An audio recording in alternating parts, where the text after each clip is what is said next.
నేను తెలియజేస్తా ఉన్నా, ఎమ్మెల్యే గుర్తుపెట్టు,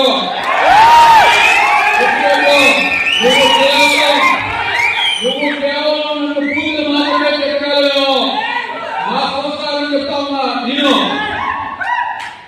2019 నుంచి 24 కాలంలో తాడిగల కాలకట్ల విగ్రహాలు ఏర్పాటు చేసినటువంటి తరుణంలో మా విగ్రహం, మా ఆరాధ్య దేవుడైనటువంటి రాజశేఖర రెడ్డి గారి విగ్రహంతో పాటు ఈ రాష్ట్ర ప్రజానీకం కూడా దివ్యకు దేవుడిగా కొలిసేటువంటి ఎన్టీ రామారావు గారి విగ్రహం అక్కడ నెలకొల్పినటువంటి ఉన్నతమైనటువంటి లక్షణాలు కలిగిన పార్టీ నాయకులు నువ్వు ఒక దౌర్భాగ్య ముఖ్యమంత్రి, ఒక మీ జాతిని తలంపు చేసేటువంటి నాయకుడి కింద పనిచేస్తున్నటువంటి సిగ్గుండాలి.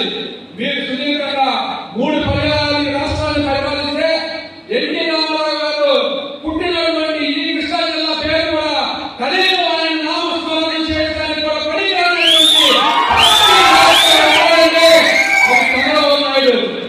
అటువంటి దౌర్భాగ్య పార్టీ నాయకులతో నువ్వు పనిచేస్తున్నటువంటి నువ్వు మా రాజశేఖర రెడ్డి గారి విగ్రహాన్ని మాత్రమే తొలగించగలవు కానీ మళ్ళా చెప్తున్నాయి నేను అక్కడ మా పార్టీ అధికారంలో రాగానే ఎన్టీ రామారావు కూడా ఆయన కూడా పాలన చేయడం చేసి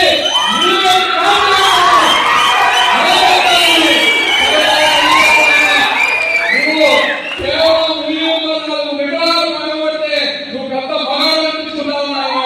నీ మగతాన్ని ఇంట్లో తీసుకో. ఇక్కడ